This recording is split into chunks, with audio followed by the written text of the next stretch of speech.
Dialectical behavior therapy was created in the 1980s by Marsha Linehan in Seattle, Washington.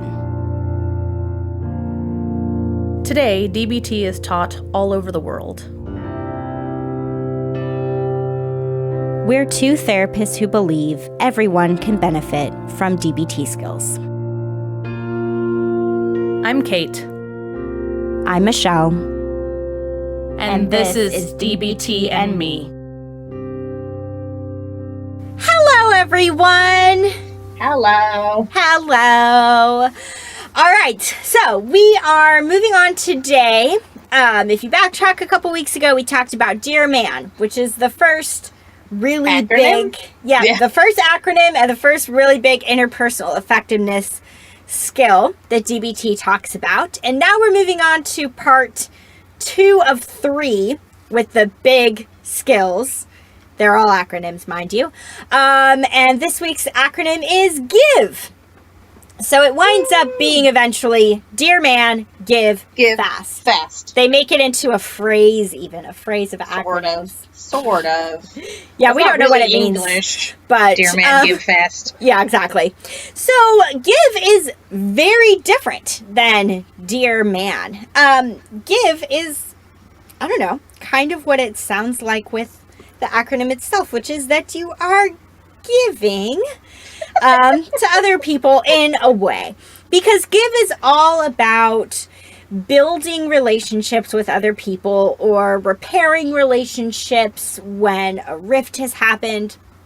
Give can be used for lots of different situations. Dear Man, like we talked about in that episode, is really just used for when you want to make a request. This is how you ask for the thing that you want. And give is about making sure that your relationships stay healthy, I guess is one way to put it. Stay connected, stay... Well, it's also how to build new relationships, right? Not just and it helps with that too. Yeah. Yep. If you're just getting to know somebody, give skills are your friend. Whether it's a romantic relationship, a platonic relationship, yes, they will help you. They will be your friend as you make friends. And I also think about give being really important as well if you're trying to apologize to someone. If something has gone awry and you're wanting to fix it, make it better, give skills can really come in handy there too. So give can be used for any type of situation where the center of the interaction is wanting to focus on the relationship. So this isn't focusing on objectives like it was with Dear Man. This is focusing on the relationship itself to have. I also think, part of it is things to literally do or not do. But also, it's very much a way of being kind of thing. Yes, I feel like it very much is. I kind of feel like give is the default in a way. Ideally, when it comes to our interactions with people, not ideally, right? And some parts of the give might be more emphasized than other parts, right? You might not always be. The G stands for gentle, by the way. We're going to get to that in a moment. You might not always be being gentle with people at every interaction, but. Oh, and there's a siren going past me. Of course there is. It just happens. There is. It's okay. Every podcast recording, I swear I don't hear them as often when we're not recording, but probably because I don't care. It's like they know. All right? They know. They're watching us. No. They're not quite that 1984 yet. No. Yeah. Thank goodness. But it may just be that, in most of your interactions with people, if the focus is not on making a request, or if the focus is not on asserting your values, which is what we're going to get to when we talk about the fast skill, probably most of your interactions are just centered around the relationship, enjoying each other's company, having fun together, listening to each other. This is probably going to be where you default to most of the time, even though how it may look for one person practicing give could look very different than someone else just based off of our personalities and what fits for each person and that kind of a thing. But the whole intention of it is that you are building up the relationship with that other person. Cool. Okay. Anything else to add into what it is before we get going with it, Kate? No, I don't think so. I think you covered it pretty well. Cool. All right, so you get to start first with the G. I get to start with, with the Oh, sort of I just G. thought of one other thing. Oh, This is probably JK. important. JK. Sorry, guys. So with Dear Man, we emphasized that it was really important with Dear Man. You do it I in see where order. you're going there. First the D, then the E, then the A, then the R. Give, you can do, it's not like that. Give, It's like creating a gestalt. You just do it. It's all together. All it's at once. all together. You're probably going to be doing all of these things all at once. yeah. It's not even really like the DBT buffet that we talk about with accepts or improve. It's not like you're going to be like, These aren't distinct. yeah, they're not distinct. They all mesh together and Which is why overlap. it's like a way of bunch. being, right? Right? Yep. It's just a way of moving through the world, or a conversation, or an interaction, or whatever. Yep, exactly. So think about it very differently than with Dear Man, because Dear Man was very step by step. Give is very much just try to be more or less all of these things at once as best you can. That's what we're talking about. Okay, now I'm ready. Now you're ready? Now You I'm sure? ready. Nothing You sure? else. Yes, I'm Okay. sure. So, in true DBT form, the G stands with a B. So, the G stands for gentle, but of course, DBT wants you to be gentle. So, the B and anyway, I just think that's funny. They always screw up their own acronyms. It's hilarious. So, gentle. I will go into more detail, but I do feel like one nice overarching way to put be gentle is don't be a dick. In fact, on the Will Wheaton's Law, don't be a dick. There you go. That's all I'll give. No, I'm joking. How do I put it? A lot of the DBT thing goes a lot into what it isn't, so I will go through that really quick. But I do want to make sure we spend a little bit of time before moving on to sort of more of like what it is, what it might look, sound, or feel like. But first, what it isn't. So, being gentle, no attacks. Why do I keep saying it like it has a T in the end? That's the second time I've done that today. No attacks. There we go.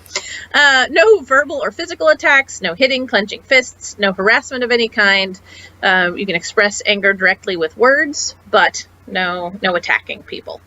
Also, no threats. If you have to describe painful consequences for not getting what you want, describe them calmly and without exaggeration. So, no manipulative statements, no hidden threats, no I'll kill myself if you, etc., etc. So, you have to tolerate a no and stay in the discussion even if it gets painful. And if you're going to leave, do it gracefully. No judging, no moralizing, no if you were a good person you would, no you should or you shouldn't, trying to give up a place of blame for these kinds of interactions, and no sneering, right? No smirking, eye rolling, sucking teeth. What does that even mean? I don't really know what that means. I don't know what that one means. Now we're doing it. You guys can't see us. You can just hear us. It's I don't know what not good. All right, listeners, seriously, in all seriousness, if you know what the hell that means, please email tell me. us. Yeah. Please tell us. I'm trying to think of something that's like a sneering kind of action that involves somehow sucking on my teeth, and I don't know what it means. Yeah, I don't know what that means. Anyway, sorry. No cutting off what someone else is saying or walking away. No saying that that's stupid or don't be sad or I don't care what you say, right? So basically, again, right? Don't be a dick. Don't be attacking people, threatening people, judging them, or being condescending and sneering, right? That's just not... All of those are kind of the antithesis to being gentle that are also very not in line with building relationships. Right? Mm-hmm. Those are all kind of like throwing bricks through the windows of your relationships rather than using bricks to build your relationships. Yep. So don't do those things. When I think of being gentle, I think of sort of the stereotypical idea of being nice, right? Being kind, being soft in a way, though I think I'm very gentle and I'm also kind of loud and abrasive, so maybe that's not quite what I mean. But yeah, just being kind, I'm trying to use words without stealing things from the other letters. Well, I also think what they mean, I know, it's kind of hard because it does all go together so nicely. Yeah.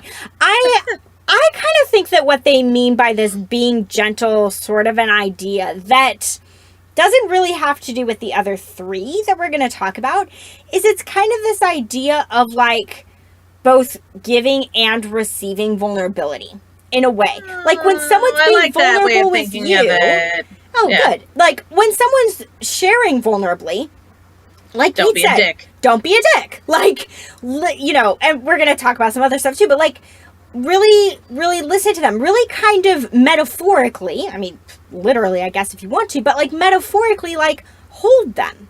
Give them space. Be like a presence that they can feel really comfortable and safe with. Be a safe space. Yeah. Sorry, what was that? Oh, be a safe space. Yeah, be a safe space for them in that moment. And in being that safe space, it requires a little bit of vulnerability, I think, from you as well to open yourself up to being with their vulnerability. Kind of, yeah, offering vulnerability in return. Yeah, so it doesn't mean that you know, I think sometimes when we think of the word gentle, at least how I think of it, with messages that I've gotten from, you know, society or whatever over the years, that like being gentle is like being weak or being quiet. I think people associate it with those things of like, Yeah. well, that means I'm going to talk to someone like this, you know, and you don't need to treat them with like kid gloves. Yeah, you just need to be able to like really give them space and be a safe person for them. That's what it means to be gentle. Is like you can come to me with this and I'm not gonna attack you, threaten you, judge you, sneer at you. I'm gonna just be there for you in the way that you would like me to be. Yeah. Nice. Cool. Are we ready Your for turn. the I? Yes. Okay, cool. The I, which is really an A. Yeah, the I, which is really nice. So the I stands for interested, but DBT says act interested. Here's the thing about acting interested. It is very nonverbal. Is basically how DBT talks about it. You can show that you are interested in someone without saying a word. And, right, similarly to how I think I said it with Dear Man, where it was like appear confident. You don't have to actually be confident or feel confident. Same thing here with interested. It says act interested. This does not mean you have to be interested in what the other person is sharing with you. And I get it. Some people right now might be like, well, then isn't that disingenuous to act like I'm interested if I'm not really interested? But if you think about, again, the purpose of this skill is to build, repair, or maintain relationships. And there are going to be key moments when you are getting to know somebody or when someone's been, you know, unwittingly hurt by you and you're trying to make it better or, you know, you're trying to really share a moment with somebody. And yeah, there may be a part of you that's just like, you know, I don't really care what they have to say right now, but I'm at least going to act interested because that's relationship building. Yeah. We do this a lot when we're getting to know people. Huh? I said, or maintaining. I don't feel like I'm giving anything away because he knows I do this, but there are certainly times my husband is very into video games. And so wants to talk about them with some regularity. And I am not very into video games. And so sometimes I am acting more interested than I am because this is a thing that's important to him. Yep. And our relationship is important to me. Right. So I think that's a way of letting it be genuine. It's not disingenuous because I'm faking being interested in that thing, that topic, those words coming out of their mouth at this exact moment. Mm-hmm. But I am doing that because I am genuinely interested in the relationship. Right? And so it's coming from that kind of place. Yeah. I mean, ideally, you also, maybe you are interested and don't have a good sense of how to show that to people. So Michelle, I'm sure, is going to go into that more in a moment. Will indeed, yeah. But, right, so sometimes you're acting literally. And sometimes it's just here's how you can indicate your interest, I guess. Right, this is an active choice on my part that even though I really couldn't care less about what video game he's playing at the moment, I am choosing to show up in this way for him because this is good for our relationship. Yep. And even though we said it a little bit at the beginning, you know, I said give can be kind of a default, and, you know, you said that give is a way of being and all of that. If you have it in you and if it's in line with your personality to go through the world in this way, fantastic. Like, if you just kind of naturally default to being gentle with people and acting interested with them and all of that stuff, that's fantastic. This can also be a very time limited skill. You know, you don't have to always act interested in whatever someone is saying to you, but if you can tell this is a moment where it's really important to them that I show up in this way, okay, I'm going to act interested for the next 10 minutes while they talk to me about this thing, and then when the conversation ends, I'm going to go about my day. Yeah, absolutely. And that kind of a thing. So what does it mean to act interested? Basically, you show this a lot through your body language.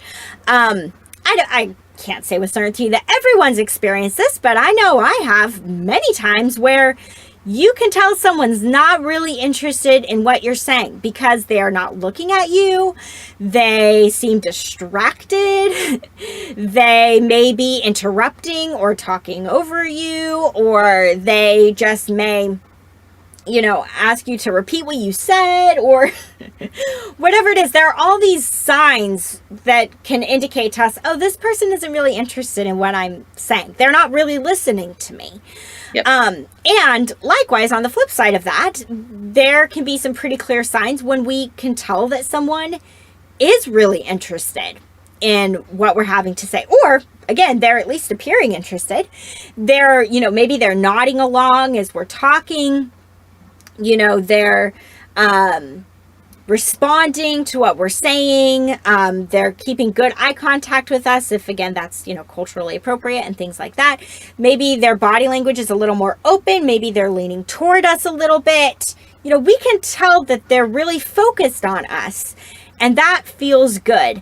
The other thing that we say about give as a whole sometimes that I did forget to mention at the beginning is that sometimes this is like channeling your inner therapist. Oh. Like, if any of you have a therapist out there, I really hope that you're getting this from your therapist. If you're not, maybe look for a new one. But, you know, these are all things that Kate and I do as therapists, really all day long with people. We show in our body language, it's really important to show that we are interested in what our clients are sharing with us. We can be saying all the right things, but if our body language is indicating that we're bored or tired or not really tracking, then the other person isn't going to feel good sharing with us. So these are all things to do when you're acting interested in what the other person is saying, is to listen to the other person's point of view, face them, maintain eye contact, lean towards them, make sure you're not like crossing your arms or accidentally like kind of leaning away, making sure you're not interrupting or talking over them. And it also says, though, I don't know how much this really applies to what I was just saying, so this is a little separate, but it says, be sensitive to the person's wish to have the discussion at a later time and be patient as part of acting interested. So I think it's important, especially if we are doing some repair work in a relationship, that we really make sure that the other person is on board with when that happens, and that it can be a sign that you are interested, concerned, connected, all of that, if you show patience with them for when they want to actually talk about what happened with you. So that can be a piece of acting interested. Yeah, I feel like you're showing interest in the person as a whole, like holistically. If you're interested in whether, you know, if you give a shit about whether they want to have a discussion right then or not. Mm-hmm. I guess is a way of thinking at it. Yeah, no, that's a really good way to think about it. So yeah, any other things you want to add on to acting interested? I mean, I don't know. I have had just enough people in my life who are on the autism spectrum. Yep. That I do want to give a little shout out. ADHD, diagnosed with that. I mean, there could be lots of various things, whether it's a mental health diagnosis or a physical medical diagnosis that could someone might not look like they're interested in the conventional sense. Yep. My ex and very dear friend Charlie, I always say, trained me poorly for a period of time because he is on the spectrum, and he never gave a shit about if I looked like I was paying attention. Right, that was not an important part of our conversations. Was the acting interested? So I could get up and leave a room in the middle of him talking to me, and he would just get up and follow me and keep talking to me. And I knew he would do that, right? Like, so it wasn't, he didn't think I was being rude or dismissive or that I didn't care. The conversation just moved around as I did. And it turns out if you do that with other people, a lot of times that doesn't go over well. Ask me how I know. But, I guess just, if someone otherwise is giving a lot of indications that they're trying to go along with you, but they're behaving this way, maybe be a little bit investigative to find out if maybe it's not that they're not interested, but that they don't quite know how to show it or can't take some of those actions. Yeah, they may have something going on in their life that you don't know about that's making it hard for them to be fully present with you. There could be many different things going on, and it could be something that, depending on how comfortable you feel, but you can just name that. Of like, hey, I've noticed that, you seem a little distracted, or that you're not really looking at me as I talk. Like, is everything okay? Is there something I'm missing? And just see. And this can also be, in a way, just a gut feeling type of thing, right? Yeah. I have had people basically do everything correctly. Look at me, nod at the right times, whatever it is. And I can just tell that mentally they are someplace else. Like they're not really interested. They're just going through the motions. And then I've had other people who, boy, the motions are really off base, but I can tell that they're trying. And that they really want to pay attention to what I'm saying. So it may come down to just like, what does your gut tell you? And if your gut is telling you that this person isn't really interested, again, you can name it if you choose to do so. And that might clarify some things. But See, weird tangents like this is why we end up talking for so long. This is exactly why we wind up talking for so long. Anyway, moving on to the V. Yes, we'll move on to the V, which is arguably maybe the most important out of the four. I don't know. Yeah, they're all important, but they really emphasize this. They do. Yeah, I will say DBT certainly seems to think it's the most important part. Whether we agree or other people agree, I would say that DBT is pretty clear about that. So, the V, finally, actually stands for just itself, which stands for validate. Right, so this is something that is done in multiple different ways. I think Michelle really hit it that a lot of acting interested, not all, but most of that is going to be nonverbal. I would say that validate really, I don't know, to an extent splits it, right? There's verbal and nonverbal ways of going about that. A lot of the nonverbal stuff actually sort of harkens directly back to the act interested stuff, right? This is going to be the... mirroring people with your face, right? So if someone's telling a sad story and you're grinning like a maniac, you're probably not validating, right, what they're expressing or sharing with you, right? If you're looking angry when someone's being full, right? There's ways that that your posture or your facial expression would be incongruous, right, with the moment, with what this person is trying to share with you. And so, non-verbally, make sure that your face and your body are oriented in such a way that you're showing that you're paying attention, right? Like the act interested, but also showing that you are truly experiencing sympathy or empathy, right? Yeah, I was going to say that you're feeling with them, right? To an extent that you care how they're feeling, even if you're not experiencing the same thing that they are. So that's kind of the non-verbal part of it. But verbally, right? This is, I don't know, what's a good way? Well, I'll go into more detail in a moment, but I think generally speaking, if you've ever had that moment of, man, I wish someone would just say blank, that's probably a validation that you were looking for. And thinking about what you would want to hear can be a really good starting place for how to validate other people, right? So this can be things like, oh, I can see how hard that is for you, or, I understand that must be really difficult, or, right? Or someone is just saying things like, I don't know. I don't know. I slept 4 hours last night and I'm really tired. You could be saying things like, oh my gosh, I would hardly be functional in that little sleep. I'm so sorry. Right? Like, you're just acknowledging their perspective and their, I don't know, point of view, their experience. And, exactly like I said, validating it, going, yep, I hear your perspective. I hear your experience. I take it as face value and I care about it. So the DBT talks about like sort of different levels of validation that you can give to people. I don't know if it's, I don't know. Like if they go in order, really. I know. I'm like, I don't really feel like it's levels so much as these are all different ways that you can pick do and it. choose what way you want to validate. Yeah, and you can combine these and some might feel more, come more easily to you. Some might be more, blah, right? Sort of pick and choose. So, in no particular order, there you go. So one, I think we've already covered this one pretty well. Pay attention. Yep. Look interested in the other person instead of bored. That's what it says. So we talked about that. No multitasking. So for instance, don't be scrolling on your phone while the person's trying to talk to you, stuff like that, right? There are casual enough conversations. We don't need to be perfect in every conversation we ever have, but if there's some emotional weight or there's some really important, give it your best.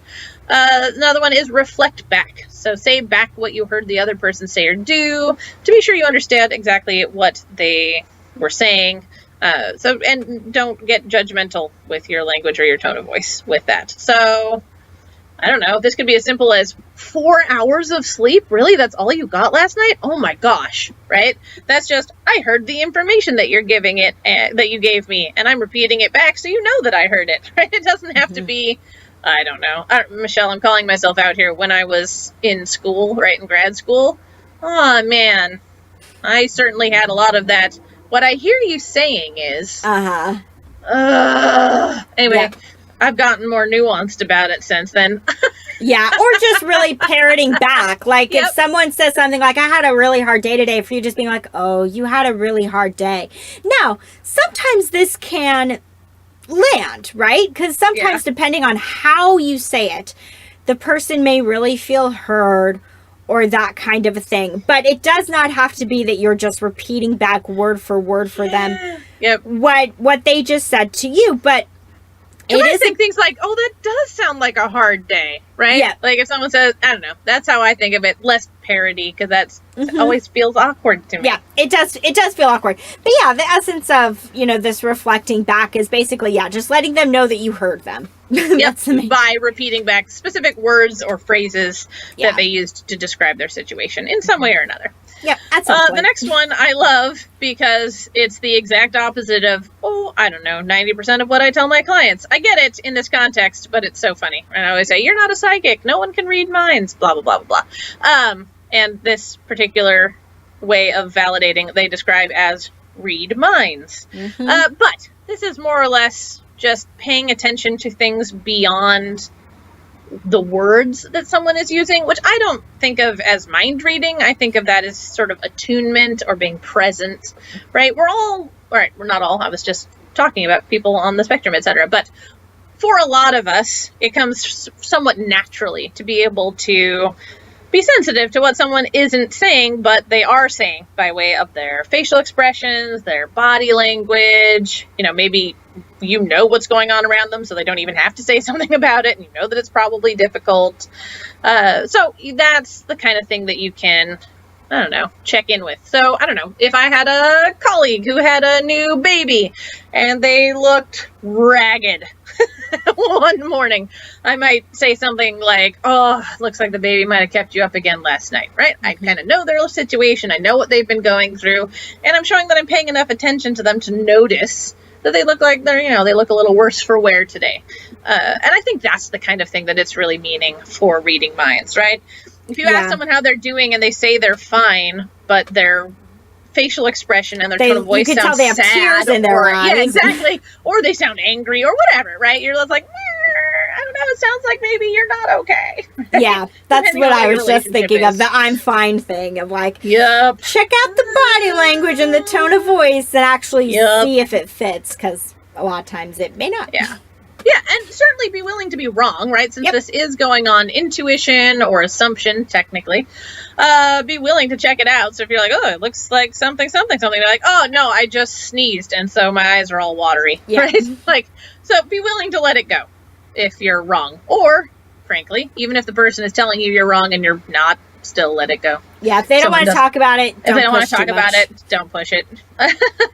let people have their privacy in that instance. The next one is understand. So basically, look for how the other person is feeling or thinking, and look for how it makes sense.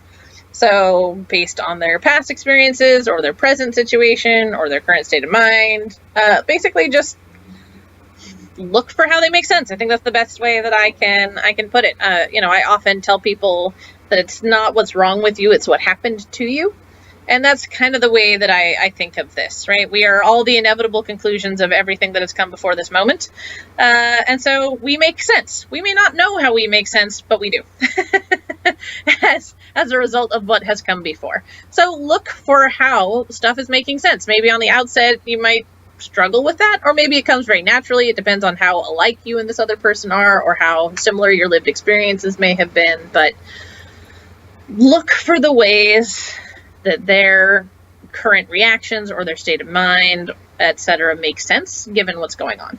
Like, try and find that way that you can connect and have understanding for what they're going through. Trying to put yourself in their shoes, more or less. Kind of. Even if, like, you would be feeling totally different, like if whatever they're dealing with happened to you, if you're like, oh, well, that wouldn't bother me that much, but maybe you're able to be like, well, because I know this about them, or this is how their personality is, or whatever it is, I can understand that it would be hard for them. So I don't know, like I now feel like I have to call myself out because I didn't read these all before I got to the end of them. The next one is before. Very similar. Same. Yeah, they're basically the same. I just read it while you were talking. I was like, oh, that's exactly what we just said. So the next one is acknowledge the valid. Look for how the person's feelings, thinking, or actions are valid responses because they fit current facts, or are understandable because they are a logical response to current facts. I have something to say about this one. That makes it different than understanding. So I'm so excited. Okay, good. I hope it's good. So with understanding, right, I think that can just look sometimes like an inner knowing, or that just may show up in how you are with the person. Acknowledging the valid, I view that as like a verbal, an action-based or verbal-based a verbal way to validate. Because if they're sitting there, if you're sitting with someone and, I don't know, let's say they had a bad day at work, and they're saying to you, God, I messed up so bad today. It was horrible. I'll never get this job right. Let's say they're like kind of berating themselves. Like they're feeling really bad about themselves. And you can maybe say something like, well, it's only your first week. You're still learning. And that may if you try to kind of bring in, without invalidating them, right? Or without telling them, like, you're wrong for feeling stupid. You shouldn't feel stupid. But to just kind of be like, you're doing your best. And let's look at the facts of the situation here for why you might be struggling or why you might be having a hard time. I do this all the time with people with grief. Because people will have these moments where they're just kind of like, I'm supposed to be over this right now, or, I'm still crying every day and I don't know why. And I'll just kind of be like, that's how you're processing. Your feelings, your reactions, your responses are valid, and try to really convey that. So that's different than just understanding. So maybe you're sitting there understanding, but that only does so much until you say something. Right. But then when you can acknowledge the valid, sometimes it may look like you're, not really disagreeing with the person, because you're showing them that you get it and that they are okay just as they are. But you're really pointing out to them, like, well, if you look at it this way, how you're feeling or what you're doing makes sense.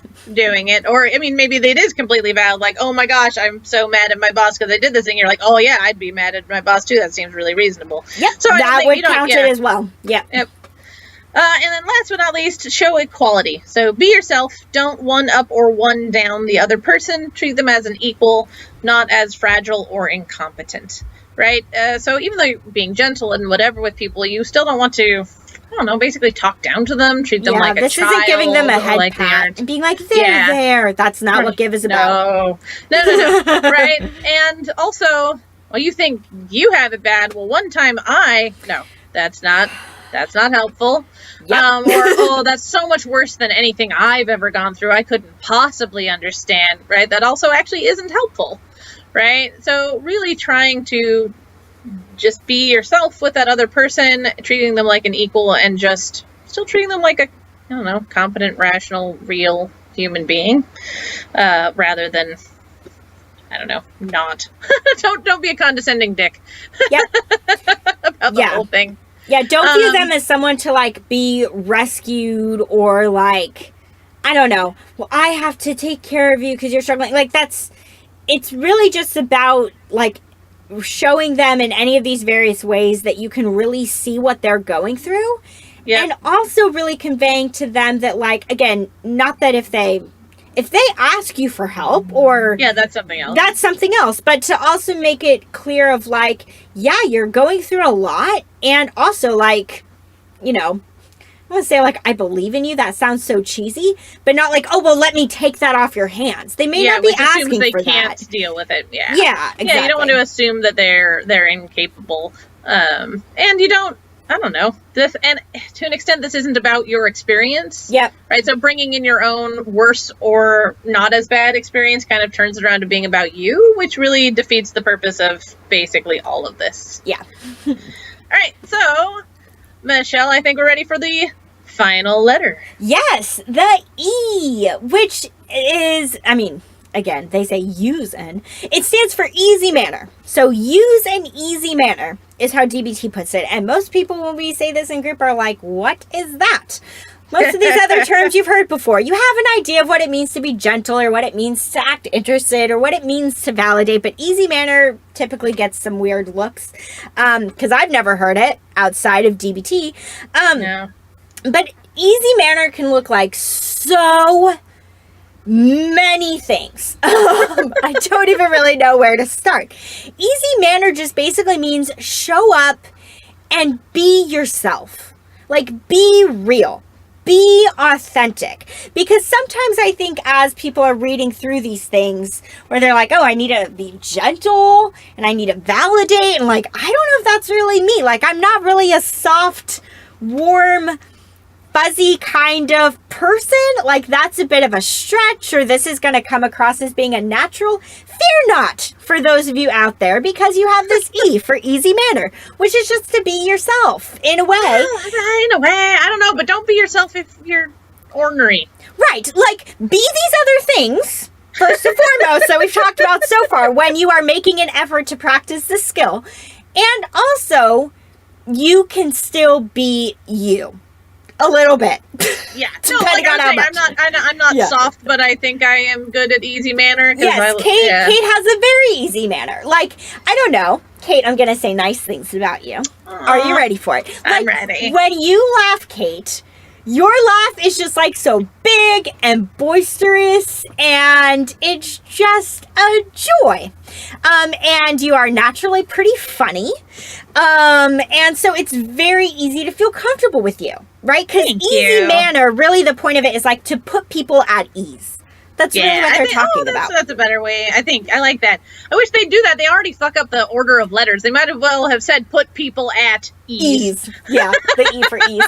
Yeah, that's really what they throw mean. Words before the letters anyway. That doesn't matter. Yeah. And you probably know at least one person in your life that you can just think of like, I instantly felt comfortable with them. And it doesn't mean, again, that they were like this, I don't know. Because, again, when we hear gentle and blah, blah, blah, blah, it doesn't mean that person was necessarily quiet or, submissive or anything like that. They could have been like this loud, boisterous person, but you just felt at home with them. That's what we're getting at here. Like a lack of judgment or lack of attitude. Yeah, just like that they were totally open and accepting, and you felt like you could have sat down and like shared anything with this person. You know, and again... Oh, I like it. I get it now. If they're them, then you're invited to be you. Yes, totally. That's a great way to put it. Yeah, so again, I think sometimes with give, it's like, okay, I'm supposed to sit there and I'm supposed to nod and, you know, make good eye contact and I'm supposed to validate and say the nice things and, whew, that may feel kind of stiff and awkward, but this part of it means it does, like, we don't want it to be. We want it to feel comfortable. So to use an easy manner means that, like, again, whatever this looks like for you, because it's going to look different for everyone, but it might mean, as appropriate, that you sprinkle in a little humor. You know, that you kind of lighten the mood to some extent or joke a little bit, especially if you have a history or relationship with this person and you kind of know their sense of humor. That can help you out, or you kind of can tell, oh, this is a time where, like, I need to be serious with them, or this is a time where even if they're struggling, oh, I can lift them up a little bit. You know, you can kind of gauge it, hopefully. But yeah, I mean, smile, be lighthearted. I've never been this person. Maybe someday I will be when I'm older. I don't know. I've never been the type of person to say, like, honey, or I've never been that type of person, but I love when people are. I just love that. I love if, like, you know, I don't know, some person I don't know is like, all right, thanks, sweetie. I'm like, oh, that's nice. You know, I like that. Not everyone does. Some people actually abhor that. But I like that. And I remember, Kate, there was a moment when I came to you a couple months ago and I told you that this meant a lot to me. But, like, I was going through something really big and traumatic and significant in my life a few months ago. And I came to Kate and I told her about it, and you just called me sweetheart. Yeah. Which, like, you never had before, but in that moment it just fit. So again, you can kind of try to trust your gut here. Try to trust what you know of the person if you know stuff about them. But this is showing up really authentically to just, like, you know, just be you, making sure that, like Kate mentioned really well with validation, the focus is staying on the other person. You're not showing up as yourself to steal the show or anything like that, but you're showing up for them with kindness and compassion, and also you can put your own spin on that a little bit when we're talking about easy manner. And I like this because it's definitely, like you were talking about, like, if you know the other person's humor or whatever, this is going to look different whether you're doing this with someone you just met.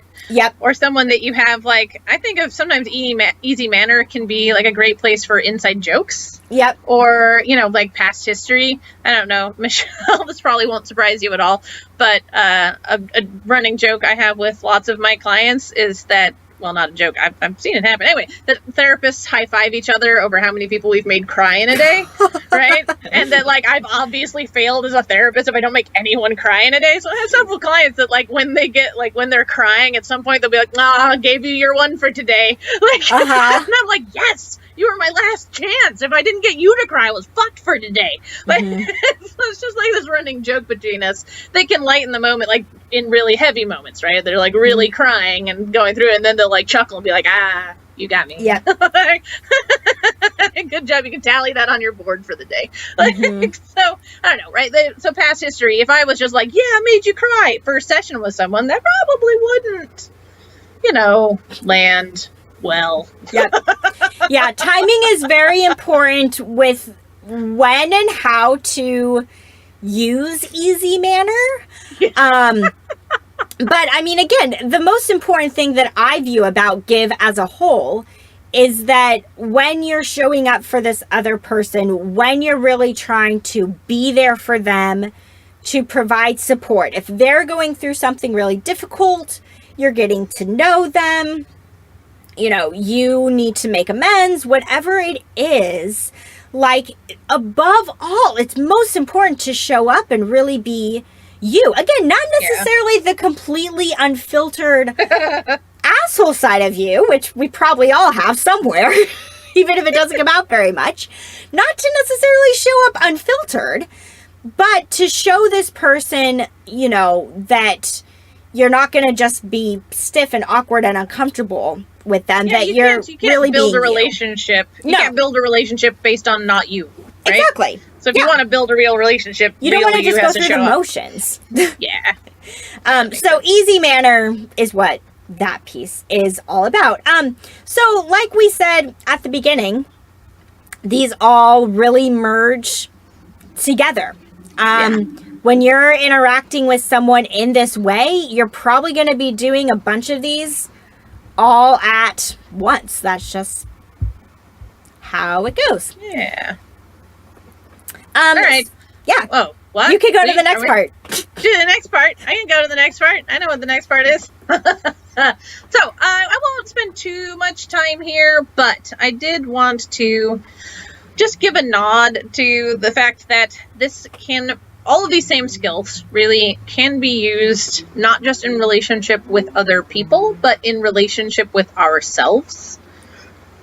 I mean, it's good advice to not be a dick to other people, but I think, I don't know, one of the most common things I say in my whole practice is don't be a dick to yourself, because if I could, I don't know, wave a magic wand and make everybody stop doing that, I think most of the world's problems would be fixed instantaneously.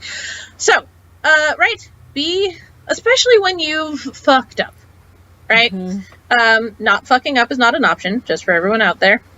We all do, as long as you're human and still breathing, you're going to make more mistakes, I promise. So how do we respond to ourselves when that happens? I think that give can be a nice kind of, I don't know, scaffolding on which to build our response to ourselves, to be gentle with ourselves, to be, I don't know, the interested bit is a little bit weird, but I don't know, not dismissive. Like, what reasons did we have? How did we get there? What is our story? What led us to making that choice, right? To actually be interested in, what led up to that moment, rather than just being dismissive of ourselves.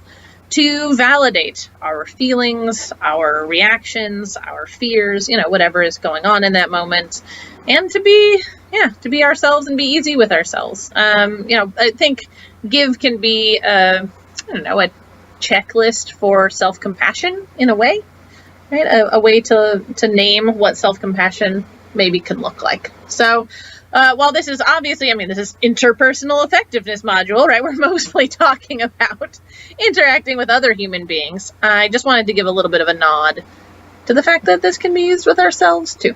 Yep. Yeah, definitely. And the other thing that I thought about while you were talking there is that I sincerely hope that each and every one of you listening to this has someone in your life who, does give with you. I hope so. I hope you have someone that when you're having a really horrible day, you can go to them and you can talk about it, and they're going to be gentle and act interested and validate you and have an easy manner as you're sharing with them. I hope for that. And I'm also aware that it's quite possible you may not have anybody currently in your life who interacts with you in this way. Maybe it's that you moved recently, you're starting over fresh, you don't have your support system around you anymore like you once did. Maybe you grew up in a family where this is completely foreign. There could be any number of reasons where you might be sitting here being like, I can and I will try this, and maybe I do some of this already with people in my life, but I don't get this in return. Yeah. And if you're thinking that to yourself, I cannot urge you enough to do what Kate was just talking about, of make sure you're giving it to yourself, catching your self-talk when it's going off track and getting, kind of negative, and when you're piling on the shame. Notice that. And also, if you're not already in therapy, please get into therapy. Yes. Figure out, yes, there can be lots of barriers to therapy, whether it's financial or geographical or whatever it is, there can be barriers. And also, I don't know, maybe I'll post about it in the Facebook group for this, of like, where to start, if nothing else, because there are resources out there to help with overcoming those barriers. And I have a number of clients where, you know, they've basically told me I'm the only person in their life who really interacts with them in this kind of give sort of way. But it's incredibly healing to have someone, whether it's a friend, a family member, a therapist, a significant other, whoever it is, who will be this way with you when you really need it.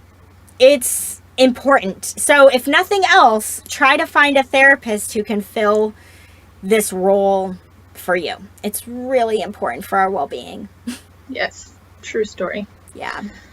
Oh, I just talked a lot. You did. We did. We make every real life. This is going to be a short one. It's never a short one. It's never a short one. But we're almost there at the end. Before Kate's awesome closing moment, one of my favorites. So, in terms of homework, like last week with Dime Game, I was like, hey, you know, maybe there's something in your life where you can use Dime Game. Maybe not. You know, try it if you can. Not so with Give. And yes, we are living in a time of a pandemic. Maybe you are not socializing as much as you're used to. Maybe you're not leaving your house as much as you typically would. Doesn't matter. You can do this over the phone with someone. You can do this virtually. You can do this with your cashier at the grocery store. You can do this anytime. With yourself. You can do this nearly anytime or anywhere where you are interacting with another person in some way, shape, or form. And you decide that you want to really see how this feels to treat them in this way. There are opportunities for give regularly. So yes. I can nearly guarantee that you can find an opportunity to use this with another person or to try it out for yourself sometime this week. So do that. And kind of similar to like we talked about with Dear Man of the appearing confident stuff, how you might need to practice that. If you want to practice it, you can practice acting interested. Sit in front of your mirror, practice how to have, you know, open body language, you know, eye contact. You can do it. People might think you're crazy. So what they think. Doesn't matter. You can practice that if you are aware for yourself that your body language may sometimes give a different message than you mean for it to, for various reasons, like we talked about earlier. There can be all sorts of ways to practice this, but I can guarantee there will be ways to try it out this week. So do that. And we also wanted to give shout outs to some of our Patreon folks. So today we are shouting out Ethan, Clara, and Matthew. Thank you for being loyal patrons. You guys are the best. So we really appreciate that. And if you want to become a patron on our Patreon, that's a lot of peace as well. You can go to patreon.com/DBT and me. As a reminder, if you choose to contribute at the $5 a month level, you're gonna get a free DBT journal workbook thing that we've developed. So we're gonna email that to you if you sign up at that level. But no matter what, you'll get a shout out just for donating anything. We really appreciate it. So do that. Check out the merch on our Etsy page at etsy.com and search for DBT and me. And also rate and review us on Apple Podcasts and send us an email. dbtandmepodcast@gmail.com if you're getting stuck, have questions, have things to celebrate, anything at all. We love hearing from you guys. We do. It's awesome. I think I touched on everything. I think you did. Okay, cool. Alrighty then, time for the closing moment. One of the few that I actually borrow a bit of transcripting from because I don't know why, I just can't memorize it. Whatever. Anyway. As always, just start by getting into a comfortable position. This could be sitting, standing, laying down, even walking if that's what feels best to you today. Just tune into your body and get it as comfortable as you can. And if you feel safe and comfortable doing so, go ahead and close your eyes. We're going to begin just by tuning into our breathing. Don't have to breathe any more deeply or any more slowly than you do naturally. It's just about tuning into our natural rhythm, focusing in on our breath as it enters and exits our body, and really letting this natural rhythm, this natural process, help to invite us into our bodies and into the present moment. Now, to begin with, I'd like you to start by picturing a being from whom you feel complete and total love. This could be a person or a pet or an animal of some sort. This could be someone or something alive or someone that's already passed. I just want you to bring to mind someone that makes you feel loved, accepted, someone from whom you feel warmth and adoration. And really take a moment to really bring that person into your mind's eye, and also to feel that love coming from that person. Feel the well wishes coming to you from that being. You might find that it helps to get in touch with that, to put a hand on your chest as you really try to bask in the love and kindness coming to you from this person. And as you're feeling that warmth enter you, I want you to go ahead and repeat after me in your own mind. May I be filled with loving kindness. May I be held in loving kindness. May I feel connected and calm. May I accept myself just as I am. May I be happy, and may I know the natural joy of being alive. And one more time for yourself. May I be filled with loving kindness. May I be held in loving kindness. May I feel connected and calm. May I accept myself just as I am. May I be happy, and may I know the natural joy of being alive. And now I'd like you to expand that circle of loving kindness coming to you from this loving being, from you to yourself. And now I want you to bring to mind someone else, some other being that is dear to you. Someone you care about, someone you feel supportive of. And while you hold them in your head and in your heart, as you feel your appreciation for that someone, in your mind to say to them, may you be filled with loving kindness. May you be held in loving kindness. May you feel my love now. May you accept yourself just as you are. May you feel happy, and may you know the natural joy of being alive. And take a moment to really bask in feeling that connection and really sending that sense of love and kindness and appreciation out to this person that you care so much about.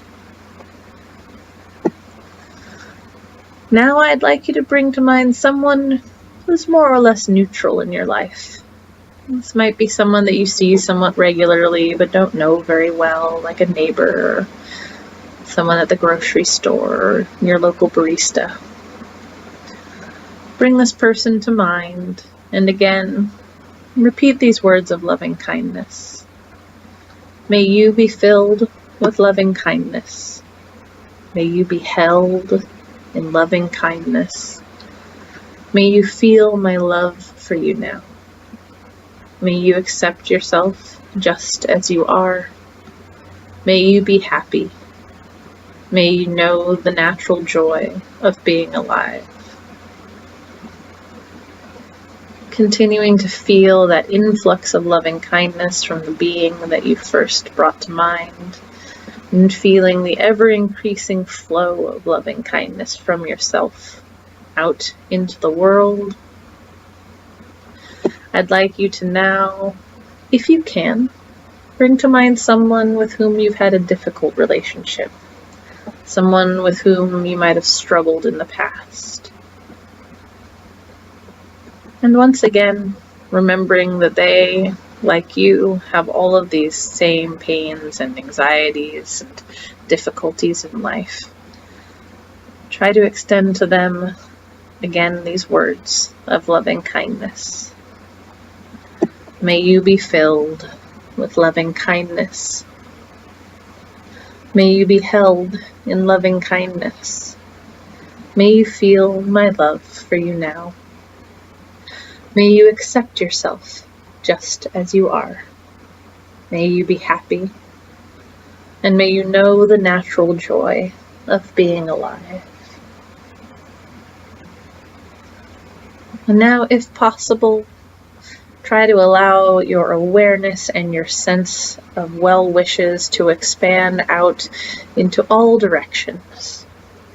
No longer just with yourself and someone you love, the person who's neutral and the difficult person, but outward to all beings, humans and animals, everywhere across our world, whether they are living in abundance or poverty, in war or peace, whatever joys and sorrows they are experiencing. And think, may all beings be filled with loving kindness. May all beings be happy.